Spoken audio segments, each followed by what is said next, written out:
इस वीडियो में समझेंगे कक्षा 10 का अध्याय 14 ऊर्जा के स्रोत। इसका फुल कॉन्सेप्ट पढ़ेंगे ताकि एग्जाम में एक भी क्वेश्चन ना छूटे। तो चलिए शुरू करते हैं। ऊर्जा के स्रोत यानी सोर्स ऑफ एनर्जी। ऊर्जा के विभिन्न रूप हैं तथा ऊर्जा के एक रूप को दूसरे रूप में परिवर्तित किया जा सकता है। ऊर्जा के विभिन्न रूप हैं, ये हॉट या कोल्ड फॉर्म में हो सकते हैं। ऊर्जा को एक रूप को दूसरे रूप में परिवर्तित किया जा सकता है। हवा से हम लोग इलेक्ट्रिसिटी जनरेट कर सकते हैं, पानी से इलेक्ट्रिसिटी जनरेट कर सकते हैं। ये सब हम लोग आगे डिटेल में पढ़ेंगे। ऊर्जा का स्रोत एक लंबी अवधि तक सुविधाजनक रूप से ऊर्जा की पर्याप्त मात्रा प्रदान करता है। यह है हमारा ऊर्जा का स्रोत। ऊर्जा की आवश्यकता, कोई भी काम करने के लिए हमको ऊर्जा की आवश्यकता होती है। कार्य करने की क्षमता को ऊर्जा कहते हैं। खाना बनाने के लिए ऊर्जा की आवश्यकता होती है। प्रकाश उत्पन्न करने के लिए ऊर्जा की आवश्यकता होती है। यातायात के लिए, मशीन को चलाने के लिए, उद्योग और कृषि में ऊर्जा की आवश्यकता होती है।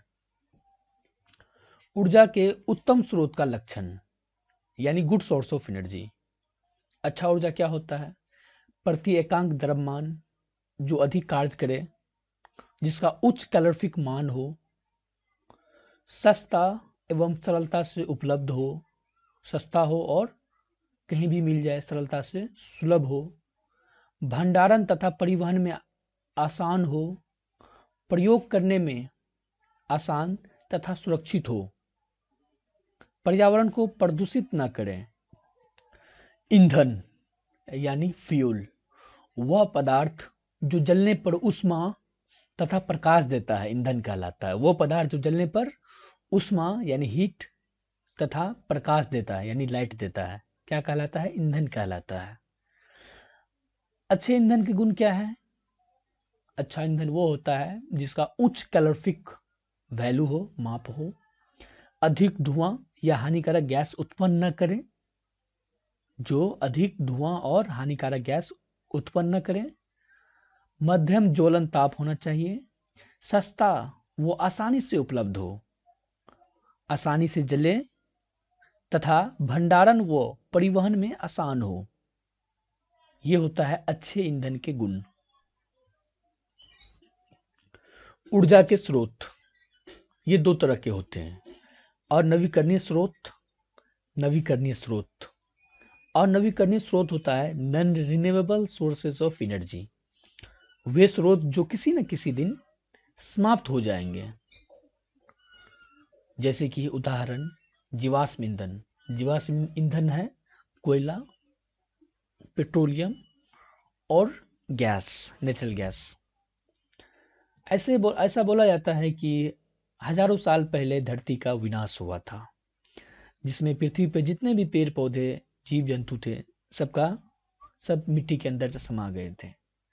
जब धीरे धीरे इंसान का खोज हुआ, जब धीरे धीरे इंसान का, मानव जाति का खोज हुआ, इंसान बढ़ता गया और प्रकृति से अलग अलग चीज़ों का आविष्कार करता गया। वही सब का खोज का नतीजा है कोयला, पेट्रोलियम और नेचुरल गैस। आज बहुत सारे देश ऐसे हैं जो यही non renewable sources of energy यानी अनवीकरणीय स्रोत से बहुत अमीर है, जिसका जीडीपी बहुत हाई है। यही प्रकृति के देन से जो है वो देशवासी इतना ज़्यादा अमीर हैं। और दूसरा है अनवीकरणीय स्रोत, रिन्यूएबल सोर्सेज ऑफ एनर्जी। ऊर्जा के वे स्रोत जिनका पुनर्जनन हो सकता है तथा ये लंबे समय तक समाप्त नहीं होते, जो इनएग्जॉस्टिबल हो, मतलब जिसको हम लोग दोबारा पैदा कर सकते हैं, जिनका पुनर्जनन हो सकता है। ये लंबे समय तक समाप्त नहीं होते। ये लंबे समय तक समाप्त क्या, ये कभी समाप्त हो ही नहीं सकते। उदाहरण के लिए पवन ऊर्जा, जल ऊर्जा। जब तक हवा है, पानी है, हम लोग जीवित हैं। हवा पानी नहीं है तो हम लोग जीवित नहीं रह सकते, और जब तक हवा पानी है तब तो हम लोग क्या कर सकते हैं? इसका इस्तेमाल कर सकते हैं। यही है नवीकरणीय स्रोत यानी रिन्यूएबल सोर्सेस ऑफ एनर्जी। जीवाश्म ईंधन यानी फॉसिल फ्यूल, जीवाश्म से प्राप्त ईंधन। उदाहरण कोयला, पेट्रोलियम जीवाश्म ईंधन कहलाते हैं। कोयला, पेट्रोलियम जीवाश्म ईंधन कहलाते हैं। लाखों वर्षों में उत्पादन, सीमित भंडारण ये खत्म हो सकते हैं। और नवीकरणीय स्रोत यानी non renewable sources of energy, Bharat में विश्व का 6%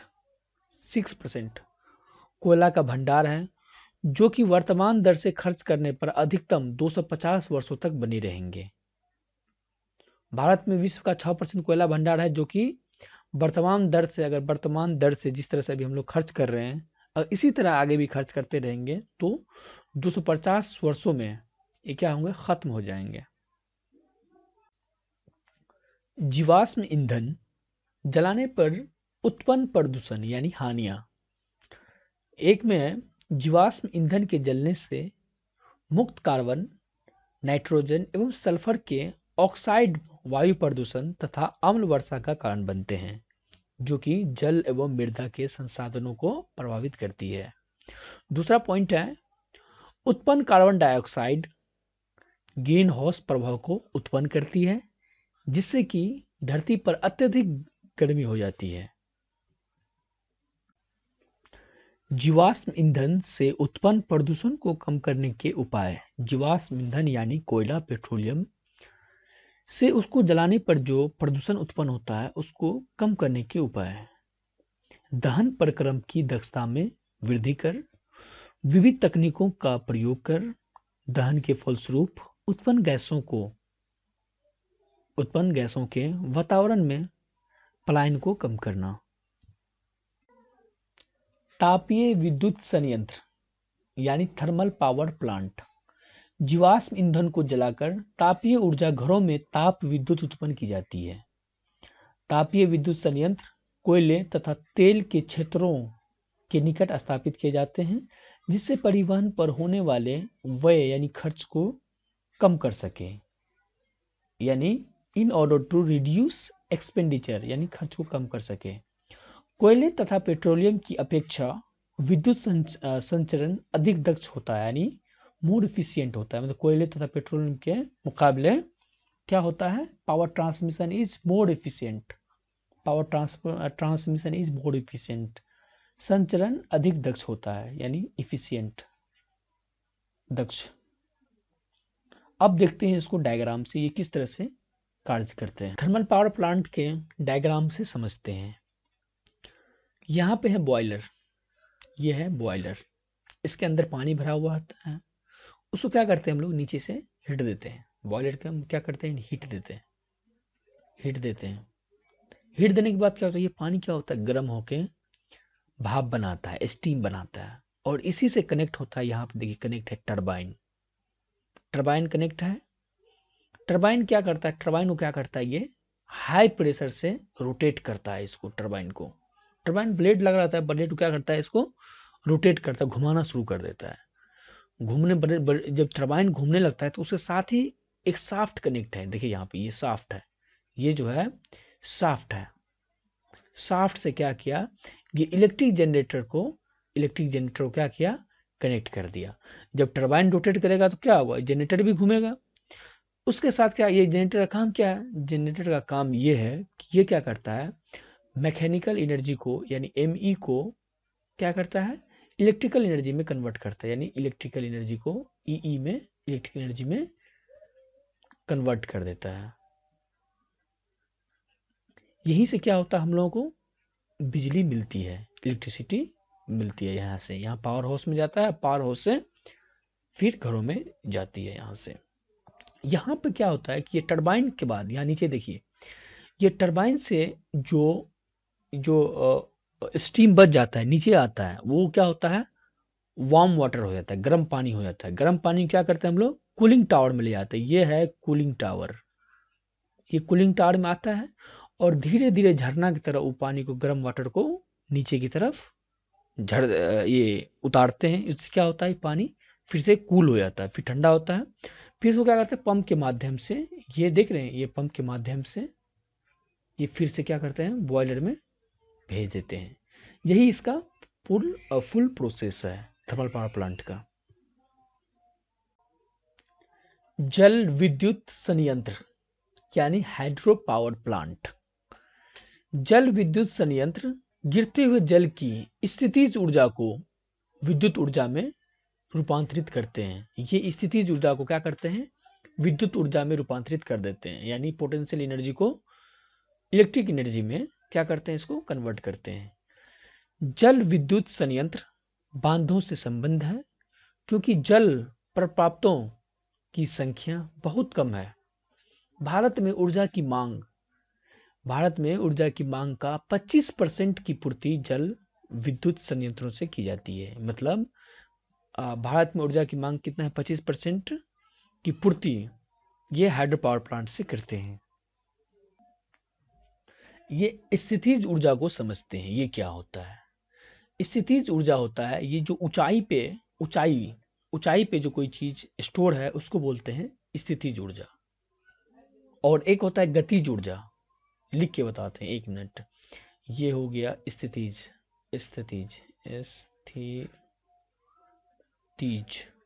ऊर्जा। ये क्या होता है, ऊंचाई पे स्टोर होता है, ऊंचाई पर। और एक होता है गतिज ऊर्जा, गतिज ऊर्जा। ये क्या होता है, ये गति में होता है, गति। और ये दोनों मिल जाए तो क्या होता है, ये अगर दोनों मिल जाए तो होता है मैकेनिकल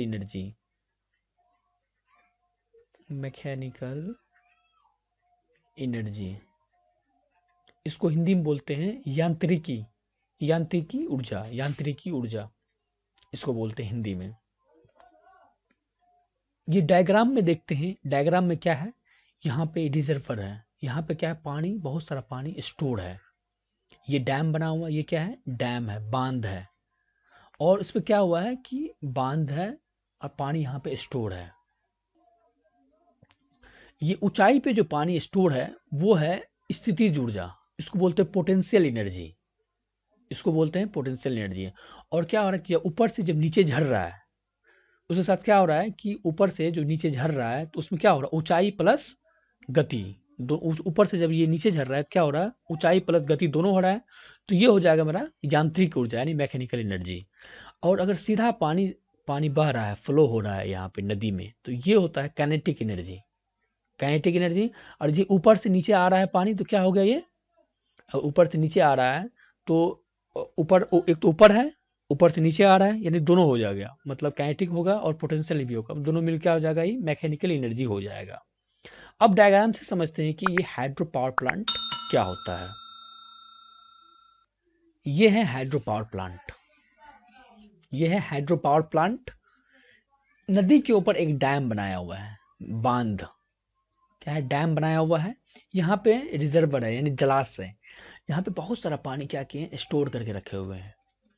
इसी हो कि ये इनटेक हो, क्या होगा, पानी अंदर आएगा पिनस्टॉक से होते हुए पानी आएगा, और भी हाई प्रेशर वाटर क्या करेगा, टरबाइन पे अटैक करेगा, टरबाइन को टक्कर मारेगा। टरबाइन का ब्लेड कुछ इस तरह से क्या होता है, डिजाइन होता है, ताकि प्रेशर क्या पर ब्लेड पे पड़े, टरबाइन के ब्लेड पे पड़ेगा तो ये क्या होगा, ब्लेड घूमना स्टार्ट कर देगा, ना मतलब क्या करेंगे, रोटेट करना स्टार्ट कर देगा। और उसी से क्या होता है, एक शाफ्ट कनेक्ट होता है जो जनरेटर से मिलता है। जनरेटर क्या करता है, वही मैकेनिकल एनर्जी को इलेक्ट्रिकल एनर्जी में कन्वर्ट करता है। फिर इलेक्ट्रिसिटी जनरेट हो गया यहाँ से, तो पावर हाउस में ले जाओ, पावर हाउस से घरों में ले जाओ। और यहाँ पे जो पानी बच जाता है, यहाँ एक तो यहाँ पे क्या हुआ, पानी अटैक किया, हाई स्पीड से टकराया, और फिर पानी जो बच गया वो क्या होता है, फिर से रिवर में आ जाता है। हाइड्रो पावर प्लांट के बेनिफिट यानी लाभ, पर्यावरण को कोई हानि नहीं है इससे, पर्यावरण को कोई तरह का हानि नहीं है, न तो कोई प्रदूषण है और कुछ नहीं है, इससे कोई हानि नहीं है इससे। जल विद्युत ऊर्जा एक नवीकरणीय ऊर्जा स्रोत है, यानी रिन्यूएबल सोर्सेस ऑफ एनर्जी है। बांधों के निर्माण से बाढ़ को रोकना तथा सिंचाई करना सुलभ। डैम बनाने से क्या होता है कि बाढ़ को रोका जा सकता है पानी इकट्ठा करके, और उसको क्या सिंचाई वाला खेतों में सिंचाई का काम कर सकते हैं, पानी से क्या कर सकते हैं, खेतों में सिंचाई कर सकते हैं। हाइड्रो पावर प्लांट के हानियां, इसका क्या डिसएडवांटेज है। बांधों के निर्माण से कृषि योग्य भूमि तथा मानव आवास डूबने के कारण नष्ट हो जाते हैं।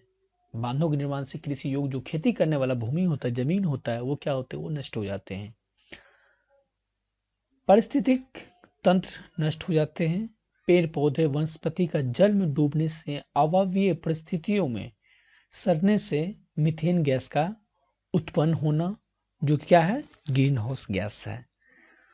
विस्थापित लोगों के संतोषजनक पुनर्वास की समस्या, ये होता है disadvantage of hydro power plant. ऊर्जा के पारंपरिक स्रोतों के उपयोग के लिए प्रौद्योगिकी में सुधार। ऊर्जा के पारंपरिक स्रोत, दो तरह के स्रोत होते हैं, पारंपरिक स्रोत और गैर पारंपरिक स्रोत। यहाँ पे देखते हैं जैव मात्रा यानी बायोमास, कृषि व जंतु अपशिष्ट जिन्हें ईंधन के रूप में उपयोग किया जाता है, जैसे लकड़ी, गोबर, सूखे तने, पत्ते आदि। लकड़ी क्या होता है, लकड़ी जैव मात्रा का एक रूप है जिसे लंबे समय से ईंधन के रूप में प्रयोग किया जाता है। हानियां, जलने पर बहुत अधिक धुआं उत्पन्न करती है, अधिक ऊष्मा का न देना, अतः उपकरणों की तकनीकी में सुधार करके परंपरागत स्रोतों की दक्षता बढ़ाई जा सकती है, जैसे लकड़ी से चारकोल बनाना। चारकोल लकड़ी से बेहतर ईंधन है, क्योंकि चारकोल होता है काठ कोयला, कोयला होता है लकड़ी का कोयला, और लकड़ी से बेहतर ईंधन है क्योंकि बिना ज्वाला के जलता है। क्या होता है कि कोयला क्या होता है, बिना ज्वाला के जलता है, अपेक्षाकृत कम धुआं निकालता है, ऊष्मा उत्पन्न करने की क्षमता अधिक होती है। ये क्या होता है, ऊष्मा उत्पन्न करने की क्षमता, स्टीम जनरेट करने की क्षमता क्या होता है इसमें, ज्यादा होती है। गोबर के उपले जैव मात्रा का एक रूप, परंतु ईंधन के रूप में प्रयोग करने में कई हानियां, जैसे बहुत अधिक धुआं उत्पन्न करना। गोबर के उपले जनरली कहाँ यूज करते हैं, गांव में यूज करते हैं। गरीब आदमी होते हैं वो क्या करते हैं, गोबर को पाथ के उपले बनाते हैं और खाना बनाने में इसका यूज करते हैं, ईंधन के रूप में यूज करते हैं। उसमें क्या होता है कि बहुत अधिक धुआं उत्पन्न करना, पूरी तरह दहन न होने के कारण राख का बनना, पूरी तरह दहन न होने के कारण राख का बनना, परंतु तकनीकी सहायता से गोबर का उपयोग, गोबर गैस संयंत्र में होने पर वह एक सस्ती व उत्तम ईंधन बन जाती है। बायोगैस, जिसको गोबर गैस भी बोलते हैं, एक मिनट, गोबर गैस, गोबर फसलों के काटने के पश्चात बचे अवशिष्ट, सब्जियों के अपशिष्ट तथा वाहित मल जब ऑक्सीजन की अनुपस्थिति में अपघटित होते हैं तो बायोगैस का निर्माण होता है। अपघटन के फलस्वरूप मीथेन, कार्बन डाइऑक्साइड, हाइड्रोजन तथा हाइड्रोजन सल्फाइड जैसी गैस उत्पन्न होती है। बायोगैस के डायग्राम से समझते हैं।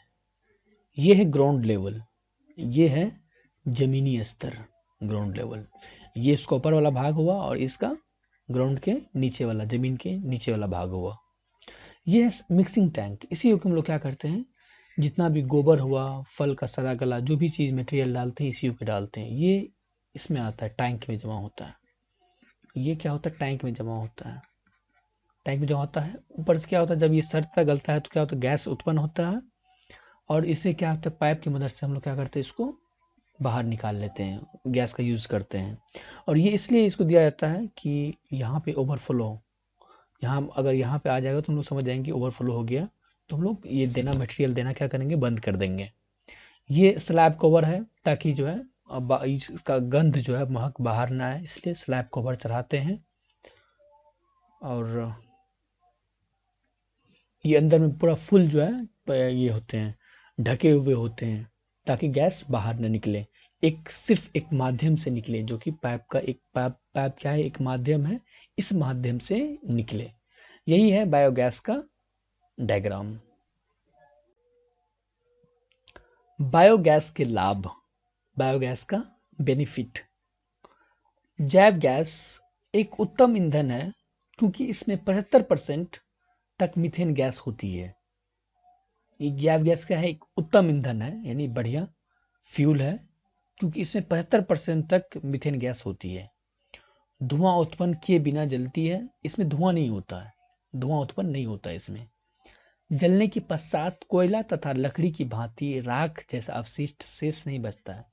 ये जब जलता है तो इसमें कुछ राख अवशिष्ट कुछ नहीं बचता है इसमें। तापन क्षमता का उच्च होता है, यानी हाई कैलोरीफिक वैल्यू होता है। बायोगैस का प्रयोग प्रकाश के स्रोत के रूप में किया जाता है। संयंत्र में शेष बची सलड़ी में नाइट्रोजन तथा फास्फोरस प्रचुर मात्रा में होते हैं, जो कि उत्तम खाद के रूप में काम आती है। अपशिष्ट पदार्थ के निपटारे का सुरक्षित उपाय, यही है बायोगैस के लाभ। पवन ऊर्जा यानी वाइंड एनर्जी, बहती वायु से उत्पन्न की गई ऊर्जा को पवन ऊर्जा कहते हैं। बहती हुई वायु से उत्पन्न की गई ऊर्जा को पवन ऊर्जा कहते हैं। वायु एक नवीकरणीय ऊर्जा स्रोत है। नवीकरणीय ऊर्जा स्रोत मतलब ये कभी खत्म नहीं हो सकता है, इसको हम लोग दोबारा पैदा कर सकते हैं। वायु की गति को, वायु की गतिज ऊर्जा को यानी काइनेटिक एनर्जी को यांत्रिक ऊर्जा में, मैकेनिकल एनर्जी में परिवर्तन हो जाती है। इस यांत्रिक ऊर्जा को जनित्र की मदद से विद्युत ऊर्जा में परिवर्तन किया जा सकता है। क्या होता है, वायु में क्या होता है, काइनेटिक एनर्जी होता है। जब वो फ्री बह रहा होता है तो उसमें क्या होता है, काइनेटिक एनर्जी होता है। काइनेटिक एनर्जी क्या होता है, मैकेनिकल एनर्जी में ये कन्वर्ट होता है। और मैकेनिकल एनर्जी को क्या करते हैं कि जनरेटर की मदद से इसको इलेक्ट्रिसिटी जनरेट करते हैं। और विंड एनर्जी के ये फोटो और डायग्राम से समझते हैं। आप इस तरह का फोटो कहीं पे देखे होंगे, अगर नजदीक से नहीं देखे होंगे तो फोटो में तो कहीं पे देखे होंगे। इसी को बोलते हैं विंड पावर प्लांट। इसको क्या बोलते हैं, विंड पावर प्लांट। अब इसका कंस्ट्रक्शन देखते हैं कि ये किस तरह से वर्क करते हैं, काम करते हैं। ये पूरा सेटअप एक पोल पे खड़ा होता है, एक पोल पे होता है। ये क्या है, पोल है। ये क्या है, विंड टर्बाइन ब्लेड है इसका, और ये शाफ्ट से कनेक्ट है, ये जनरेटर कनेक्ट है। ये हमेशा खाली जगहों में होता है जहां पर हवा के बहाव को कोई रोक ना हो, हवा का कोई रोक ना हो। ये फ्री जगह पे है, और फ्री जगह पे है। ये क्या होता है कि हवा आता है, हवा फ्री में बह रहा है, यहाँ से आ रहा है, हवा आ रहा है, और क्या करता है ये ब्लेड को यानी पंखा से टकराता है, और पंखा क्या करता है, रोटेट करना शुरू कर देता है। ये क्या करता है, पंखा को रोटेट करना शुरू कर देता है। जैसे ही रोटेट होना शुरू होता है तो उसके साथ कनेक्ट है शाफ्ट। शाफ्ट ही घूमना शुरू करेगा, और शाफ्ट घूमना शुरू करेगा तो जनरेटर में जाएगा, जनरेटर को घुमाएगा। जनरेटर क्या करेगा, ये जनरेटर कर देगा इसको मैकेनिकल एनर्जी से इलेक्ट्रिकल एनर्जी में कन्वर्ट कर देगा, और इसी से क्या मिलता है, इलेक्ट्रिसिटी मिलेगा। ब्लेड, ये क्या है, टरबाइन ब्लेड, और उसके बाद शाफ्ट, जनरेटर, इसी से क्या होता है, इलेक्ट्रिसिटी जनरेट होता है। यही इसका फुल सेटअप है विंड पावर प्लांट का। पवनों की गतिज ऊर्जा का उपयोग पवन चक्कियों द्वारा निम्न कार्यों में किया जाता है। यानी पवन की गतिज ऊर्जा यानी हवा में क्या होता है, काइनेटिक एनर्जी होता है। वही काइनेटिक एनर्जी का उपयोग पवन चक्कियों द्वारा निम्न कार्यों में किया जाता है, जैसे कि जल को कुआं से खींचने में, अनाज चक्कियों के चलाने में, टरबाइन को घुमाने में, जिससे जनित्र द्वारा विद्युत उत्पन्न की जा सके। यानी टरबाइन को क्या करते हैं, घुमाते हैं, जिससे क्या होता है, जनरेटर द्वारा विद्युत उत्पन्न की जाती है। परंतु एकल पवन चक्की से बहुत कम उत्पादन होता है। अकेला जो है एक पवन चक्की लगाने से क्या होता है, बहुत कम उत्पादन होता है। इसलिए बहुत सारी पवन चक्कियों को एक साथ स्थापित किया जाता है। इसलिए क्या होता है कि बहुत सारा पवन चक्की को क्या करते हैं, एक साथ लगाते हैं, स्थापित किए जाते हैं। और यह स्थान पवन ऊर्जा फॉर्म कहलाता है। और जो वो स्थान है वो कहलाता है पवन ऊर्जा फॉर्म कहलाता है, फॉर्म कहलाता है। अकेला अगर एक पवन चक्की अगर स्थापित किए हुए अगर लगाए हुए हैं तो उससे क्या होगा, बहुत कम उत्पादन होगा, उससे बहुत कम उत्पादन होगा, इसलिए बहुत सारे लगाना पड़ते हैं। एक कतार में देखिएगा बहुत सारा लगा हुआ रहता है, बहुत सारा लगा हुआ रहता है, उसी को बोलते हैं पवन ऊर्जा फार्म बोलते हैं। पवन चक्की चलाने हेतु पवन की गति 15 से 20 किलोमीटर प्रति घंटा होनी आवश्यक है। मतलब पवन चक्की को चलाने के लिए 15 से 20 किलोमीटर प्रति घंटा उसका हवा का होना चाहिए। पवन की गति 15 से 20 किलोमीटर प्रति घंटा होने आवश्यक है, तभी ये काम करेगा। पवन ऊर्जा के लाभ यानी विंड एनर्जी के बेनिफिट ये होते हैं, पर्यावरण हितैषी होते हैं यानी इन्वायरमेंटल होते हैं, नवीकरणीय ऊर्जा का उत्तम स्रोत है। ये रिन्यूएबल सोर्सेज ऑफ एनर्जी क्या है, ये उत्तम स्रोत है, सबसे बढ़िया स्रोत है ये। विद्युत ऊर्जा उत्पन्न करने में बार बार खर्चा या लागत न होना। क्या होता है कि बार बार खर्चा नहीं होता है इसमें, एक बार एस्टैब्लिश में ज़्यादा पैसा लगता है, पहली बार जब स्थापित करते हैं इसको तो क्या होता है, खर्चा ज़्यादा पड़ता है, लेकिन दोबारा खर्च नहीं होता, एक ही बार खर्च होता है। एक बार जब स्थापित कर दिए तो उसको बार बार खर्चा करने की जरूरत नहीं है, थोड़ा बहुत मेंटेनेंस करना पड़ता है और ज़्यादा कुछ नहीं। यही होता है पवन ऊर्जा के लाभ। पवन ऊर्जा की सीमाएं यानी लिमिटेशंस ऑफ विंड एनर्जी। पवन ऊर्जा फॉर्म के लिए अत्यधिक भूमि क्षेत्र की आवश्यकता। पवन ऊर्जा फॉर्म के लिए क्या होता है, फार्म के लिए क्या होता है, अत्यधिक भूमि क्षेत्र की आवश्यकता होती है। ये बहुत बड़े खाली जगहों में इसका स्थापित किए जाते हैं जहां पे किसी भी तरह का हवा का रोक ना हो। इसके लिए क्या होता है कि बहुत बड़ा जमीनी क्षेत्र की आवश्यकता होती है। लगातार 15 से 20 किलोमीटर घंटा पवन की गति की आवृत्ति होना, यानी हमेशा क्या होगा कि 15 से 20 किलोमीटर रफ्तार से इसको हवा का पूर्ति होना है। अत्यधिक प्रारंभिक लागत होना, ये जब फर्स्ट टाइम इसको इंस्टॉल किया जाता है, लगाया जाता है, तो इसका खर्च बहुत ज़्यादा होता है।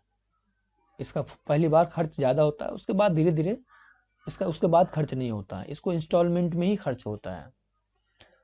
पवन चक्की के ब्लेड्स की प्रबंधन लागत अधिक होना, वही बोले कि पवन चक्की के ब्लेड्स की प्रबंधक लागत ज़्यादा होता है। अब यहाँ जनरल नॉलेज कुछ क्वेश्चंस हैं, देखिएगा। डेनमार्क को पवनों का देश कहा कहते हैं, ये डेनमार्क है, इसको क्या बोलते हैं, पवनों का देश कहते हैं। भारत का पवन ऊर्जा द्वारा विद्युत उत्पन्न करने में 5वां स्थान है। ये भारत जो है वर्ल्ड में क्या है, पूरा विश्व में 5वां स्थान है इसको। ये क्या करते हैं, तमिलनाडु में कन्याकुमारी के निकट भारत का विशालतम पवन ऊर्जा फॉर्म स्थापित किया गया है जो 380 मेगावाट विद्युत उत्पन्न करता है। ये तमिलनाडु में कन्याकुमारी है जहाँ पे क्या किया इसको ऊर्जा फार्म लगाया गया है। वहां पे क्या है कि 380 मेगावाट विद्युत उत्पन्न करता है। यही सब है पवन ऊर्जा की सीमाएं। सौर ऊर्जा, सोलर एनर्जी, सूर्य ऊर्जा का एक प्रमुख स्रोत है। सूर्य क्या है, ऊर्जा का एक प्रमुख स्रोत है। सूर्य से प्राप्त ऊर्जा को सौर ऊर्जा कहते हैं यानी सोलर एनर्जी कहते हैं। यानी सूरज से जो प्राप्त ऊर्जा एनर्जी मिलती है उसे क्या कहते हैं, उसे सौर ऊर्जा कहते हैं, सोलर एनर्जी कहते हैं। सौर स्थिरांक यानी सोलर कांस्टेंट होता है 1.4 किलो जूल प्रति सेकेंड पर मीटर, और इसको ऐसे बोलूं 1.4 किलोवाट प्रति मीटर। पृथ्वी के सतह पर प्रति वर्ग मीटर क्षेत्रफल पर 1 सेकेंड में आने वाली सौर ऊर्जा को सौर स्थिरांक कहते हैं। इसका मान 1.4 किलोवाट प्रति मीटर है। सौर ऊर्जा को फोटो और डायग्राम से समझते हैं। अब इस तरह का सोलर पैनल घर के छतों पे देखे होंगे, ये घर के छतों पे धूप में इसको लगाया जाता है। जनरली खंभा पे भी लगा होता है। ये सोलर पैनल है, ये सूरज है, इसका जो है धूप इस पे आ रहा है। उसके नीचे क्या होता है, ये सोलर पैनल के नीचे होता है चार्ज कंट्रोलर। ये चार्ज कंट्रोलर लगा रहता है। इसको क्या करता है, जो भी चार्ज हुआ इस पे सोलर पैनल पे, क्या करता है, ये कंट्रोल करता है, और कंट्रोल करने के बाद ये भेज देता है बैटरी में। बैटरी में भेज दिया, और बैटरी से इन्वर्टर में, और इन्वर्टर के साथ जो है आप अपने घरों में ले जा सकते हैं और इसका इस्तेमाल कर सकते हैं। यही है सोलर पैनल और सौर ऊर्जा। सौर ऊर्जा युक्तियां यानी सोलर एनर्जी डिवाइस। पहला है सोलर कुकर, सौर जल तापक, सौर सेल, सौर ऊर्जा को विद्युत ऊर्जा में रूपांतरित करना, ये है सौर सेल। अब इसको एक एक करके सबको देखते हैं। सौर तापक युक्तियों में यानी सोलर हीट डिवाइस में क्या होता है, काला पृष्ठ अधिक ऊष्मा अवशोषित करता है। जो काला रंग होता है वो क्या होता है, ज्यादा ऊष्मा अवशोषित करती है, ज्यादा हीट ऑब्जॉर्ब करता है वो। अतः इन युक्तियों में काले रंग का प्रयोग किया जाता है। ये डिवाइस में क्या होता है, काले रंग का उपयोग किया जाता है। सूर्य की किरणों को फोकसित करने के लिए दर्पणों तथा कांच की शीट का प्रयोग किया जाता है। सूर्य की किरण जो है उसको फोकस करने के लिए क्या करते हैं, दर्पण तथा कांच की शीट का उपयोग किया जाता है, जिससे पौधा घर प्रभाव उत्पन्न हो जाता है तथा उच्च ताप उत्पन्न हो जाता है। उससे क्या होता है कि ज्यादा ताप उत्पन्न होता है। बॉक्स रूपी सौर कुकर, जिसको सोलर कुकर भी बोलते हैं, सोलर SOLAR सोलर कुकर। ये क्या होता है, उष्मारोधी यानी हीट रेजिस्टेंस पदार्थ का बक्सा लेकर आंतरिक धरातल तथा दीवारों पर काला पेंट करते हैं। बॉक्स को कांच के शीट से ढकते हैं। समतल दर्पण को इस प्रकार समायोजित किया जाता है कि अधिकतम सूर्य की प्रकाश परावर्तन होकर बॉक्स में उच्च ताप बना सके। 2 से 3 घंटा में बॉक्स के अंदर का ताप 100 डिग्री सेल्सियस से 140 डिग्री सेल्सियस तक हो जाता है। अब इसका पूरा फुल कंस्ट्रक्शन देखते हैं किस तरह से काम करते हैं। ये सोलर कुकर डिवाइस है, ये किस तरह से काम करते हैं तो देखते हैं। ये सोलर कुकर बॉक्स है जिसमें क्या कर रहा है, ये खाना पक रहा है। इसमें जो लगा रहा था ऊपर में, ये मिरर लगा रहा था, प्लेन मिरर यानी समतल दर्पण, प्लेन मिरर इसके ऊपर में लगा हुआ रहता है। ये क्या होता है, ये सूर्य की किरण क्या होता है, कुछ तो डायरेक्टली खाना पड़ रहा है, कुछ तो क्या होता है, कुछ डायरेक्ट ही खाना पे पड़ रहा है, और कुछ क्या होता है कि ये ग्लास से पड़ता है, ये मिरर पे, और रिफ्लेक्ट होके भोजन पे आता है। कुछ डायरेक्ट भी आता है, कुछ रिफ्लेक्ट होके भी भोजन पे आ रहा है। और नीचे में क्या है, ब्लैक कोटिंग किया हुआ है, मतलब ब्लैक से पेंट किया हुआ है किससे, ब्लैक से, क्योंकि ब्लैक क्या होता है, वो हीट ज्यादा एब्जॉर्ब करता है। और ये इस अंदर में ग्लास शीट से कवर है, ग्लास शीट से क्या है, कवर है अंदर में। और ये वुडन बॉक्स है, ये लकड़ी का बॉक्स है, वुडन बॉक्स है। और ये कंटेनर विथ फूड, इसमें क्या है, खाना है। ऐसे ही क्या होता है, ये सौर कुकर काम करता है। क्या सूर्य की प्रकाश क्या होता है कि प्लेन मिरर से टकराकर भोजन पे आता है, और कुछ सूर्य की प्रकाश डायरेक्ट भी भोजन पे आता है, जिससे क्या होता है, ये कुछ ही 2-3 घंटे में क्या होता है, बॉक्स का जो तापमान है वो 100 डिग्री से लेके 140 डिग्री सेल्सियस तक हो जाता है। और इसी प्रकार क्या होता है, सोलर कुकर में खाना बन के तैयार होता है। सोलर कुकर के लाभ क्या होता है, ये कोयला पेट्रोलियम जैसे जीवाश्म ईंधन की बचत, इसमें कोयला पेट्रोलियम गैस ये सब क्या होता है, इसका ईंधन का बचत होता है। प्रदूषण नहीं फैलाता है, धुआं नहीं होता तो प्रदूषण भी नहीं होगा। खाद्य पदार्थ के पोषक तत्व नष्ट नहीं होते हैं, जितना भी विटामिन होता है खाना में वो नष्ट नहीं होते, सब रह जाते हैं।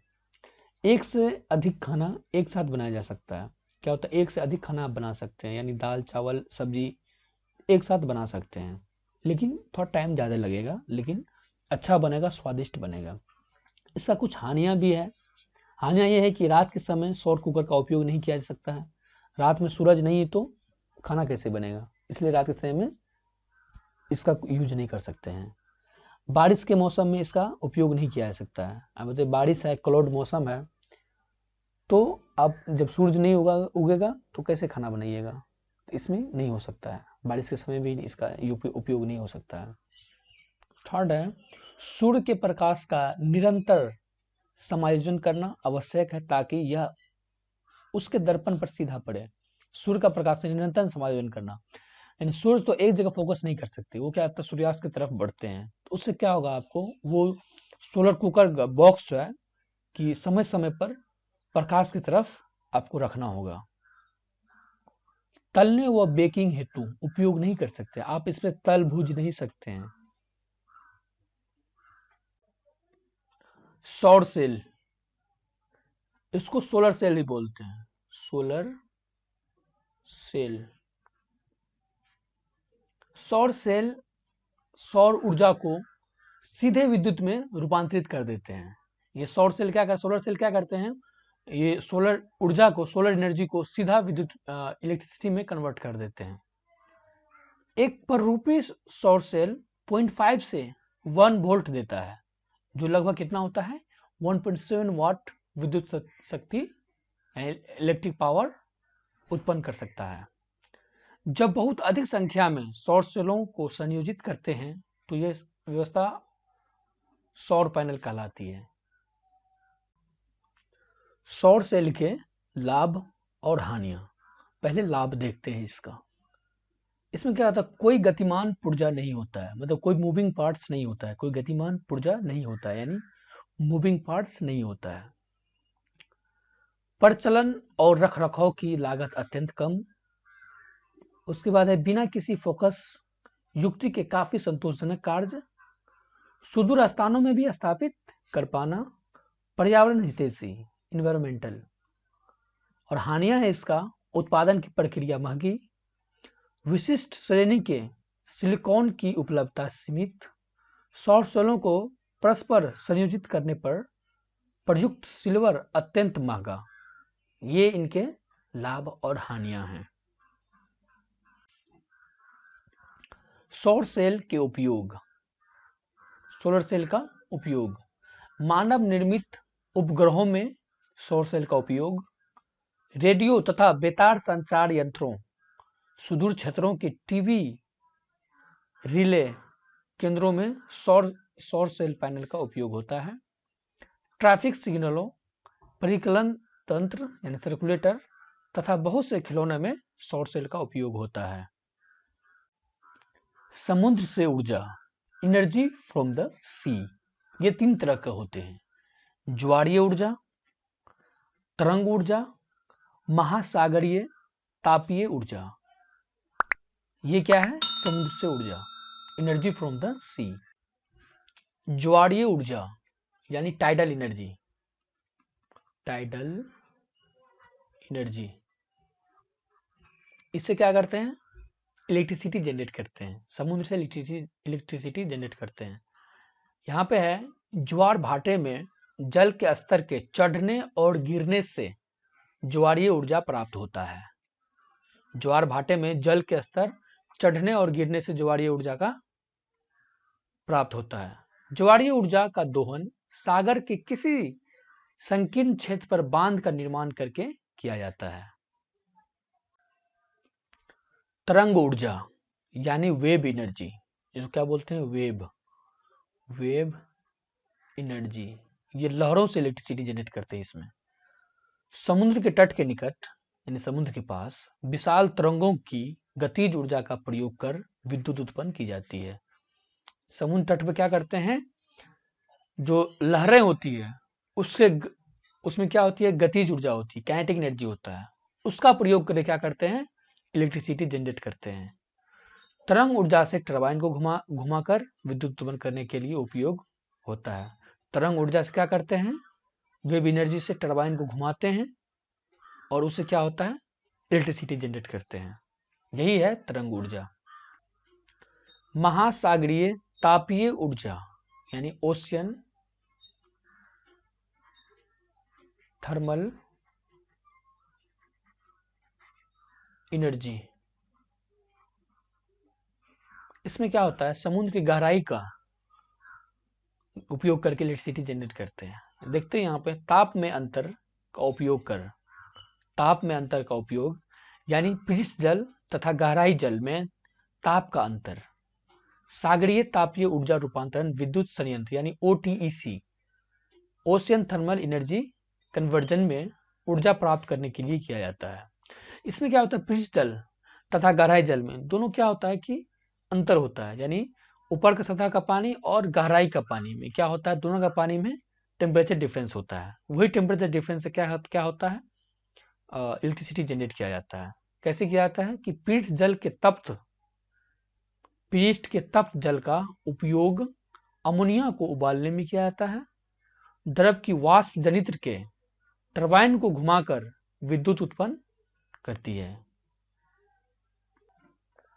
यही होता है ओशियन थर्मल एनर्जी। भूतापीय ऊर्जा यानी जियोथर्मल एनर्जी। भू का अर्थ है धरती तथा तापीय का अर्थ है उष्मा, यानी जियो मीन्स अर्थ और थर्मल मीन्स उष्मा। पृथ्वी के तप्त स्थानों पर भूगर्भ में उपस्थित उष्मीय ऊर्जा को भूतापीय ऊर्जा कहते हैं। यानी पृथ्वी के निचले स्थान जमीन के अंदर भूगर्भ में उपस्थित उष्मीय ऊर्जा को भूतापीय ऊर्जा कहते हैं। जब भूमिगत जल तप्त स्थानों के संपर्क में आता है, जब क्या होता है, भूमिगत जल तप्त स्थानों गर्म स्थानों के संपर्क में आता है तो क्या होता है, भाप उत्पन्न होती है। जब ये भाप चट्टानों के बीच में फंस जाती है तो इसका दाब बढ़ जाता है। उच्च दाब पर यह भाप पाइप द्वारा निकाली जाती है जो टरबाइन को घुमाती है तथा विद्युत उत्पन्न की जाती है। यही है भूतापीय ऊर्जा, जियोथर्मल एनर्जी। इसको हम लोग डायग्राम से और अच्छे से समझेंगे, ये किस तरह से इलेक्ट्रिसिटी जनरेट करते हैं। जियोथर्मल पावर प्लांट, ये क्या होता है, ये सरफेस है, ये क्या है, सरफेस है। ये सरफेस का ऊपरी भाग है और ये सरफेस का निचली भाग है, जमीन के अंदर का वाला। ये भूगर्भ स्थान है, ये क्या है, ये भूगर्भ स्थान है। यहाँ पे क्या होता है, मिट्टी गर्म होता है यहाँ का। अगर उसके सरफेस में वाटर आ रहा है, पानी आ रहा है, तो क्या होगा, ये हॉट वाटर बन जाएगा। हॉट वाटर से क्या होगा, स्टीम जनरेट होगा जो एक पाइप के माध्यम से कहाँ जाएगा, ये टरबाइन में आ जाएगा।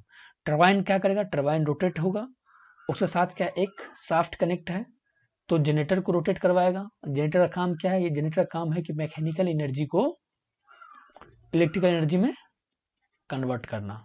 यहाँ से इलेक्ट्रिकल एनर्जी में कन्वर्ट किया तो इलेक्ट्रिसिटी जनरेट हो गया, मिल गई इलेक्ट्रिसिटी हमको, और यहाँ से हमको वायर के माध्यम से पावर हाउस से घरों में ले जा सकते हैं। और फिर यहाँ पे ये स्टीम जो गर्म वाटर बच गया है, पानी जो बच गया, अब ये क्या करेगा, इसको स्टीम यहाँ से टरबाइन से ये फिर कूलिंग टावर में जाएगा, फिर इसको कूल करेगा और कूल से फिर क्या करेगा, जमीन के अंदर डाल देगा। यही है geothermal power plant. Geothermal energy के लाभ, इसके द्वारा विद्युत उत्पादन की लागत अधिक नहीं है, प्रदूषण नहीं होता है, इसमें कोई भी तरह का प्रदूषण नहीं होता है। इसका हानियां है, जियोथर्मल एनर्जी का हानियां, भूतापीय ऊर्जा सीमित स्थानों में ही उपलब्ध है, सीमित स्थान पर ही उपलब्ध है। तप्त स्थलों की गहराई में पाइप पहुंचाना मुश्किल एवं महंगा होता है। न्यूजीलैंड तथा संयुक्त राज्य अमेरिका में भूतापीय ऊर्जा पर आधारित कई विद्युत शक्ति संयंत्र कार्य कर रहे हैं। नाभिकीय ऊर्जा यानी न्यूक्लियर एनर्जी, नाभिकीय अभिक्रिया के दौरान मुक्त होने वाली ऊर्जा नाभिकीय ऊर्जा कहलाती है। नाभिकीय प्रक्रिया के दौरान मुक्त होने वाली ऊर्जा नाभिकीय ऊर्जा कहलाती है। ये ऊर्जा दो प्रकार की अभिक्रियाओं द्वारा प्राप्त की जा सकती है। पहला है नाभिकीय विखंडन और दूसरा है नाभिकीय संलयन। हम लोग इसको दोनों प्रक्रिया को हम लोग एक एक करके डिटेल में देखेंगे। नाभिकीय विखंडन यानी न्यूक्लियर फिशन। विखंडन का अर्थ है टूटना।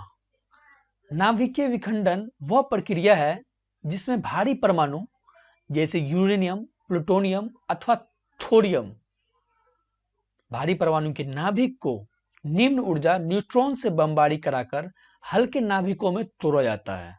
इससे क्या होता है, इस प्रक्रिया में विशाल मात्रा में ऊर्जा मुक्त होती है। यूरेनियम 235 का प्रयोग छर्रों के रूप में नाभिकीय संयंत्रों में ईंधन की तरह होता है। इसी पे इसी के न्यूक्लियर फिशन पे ही बेस्ड है एटम बम, जो पहली बार आइंस्टाइन ने दिया था। आइंस्टाइन मास एनर्जी थ्योरम होता है, आइंस्टाइन मास एनर्जी रिलेशन, ये होता है E=mc²। इसी पे आधारित है एटम बम। एटम बम का पहला प्रयोग 1945 में सेकेंड वर्ल्ड वॉर में जापान के शहर हिरोशिमा और नागासाकी पर पहली बार इस पे गिराया गया था। ये दोनों शहर पे गिराया गया था, जिसमें तकरीबन 1.5 लाख लोग ने अपनी जान गंवा दी थी। ये बहुत पावरफुल वीपन है, हथियार है। यही था नाभिकीय विखंडन। अब आगे देखते हैं। नाभिकीय संलयन यानी न्यूक्लियर फ्यूजन। दो हल्के नाभिकों यानी समानतः हाइड्रोजन को जोड़कर एक भारी नाभिक यानी हीलियम बनाना, जिसमें भारी मात्रा में ऊर्जा उत्पन्न हो, नाभिकीय संलयन कहलाती है। दो हल्के नाभिकों समानतः हाइड्रोजन को जोड़कर एक भारी नाभिक यानी हीलियम बनाना, जिसमें भारी मात्रा में ऊर्जा उत्पन्न हो, उसे कहते हैं नाभिकीय संलयन कहलाती है। नाभिकीय संलयन हेतु अत्यधिक ताप व दाब की आवश्यकता होती है। नाभिकीय संलयन हेतु अत्यधिक ताप व दाब की आवश्यकता होती है। सूर्य तथा अन्य तारों की विशाल ऊर्जा का स्रोत नाभिकीय संलयन है। हाइड्रोजन बम भी नाभिकीय संलयन अभिक्रिया पर ही आधारित है। हाइड्रोजन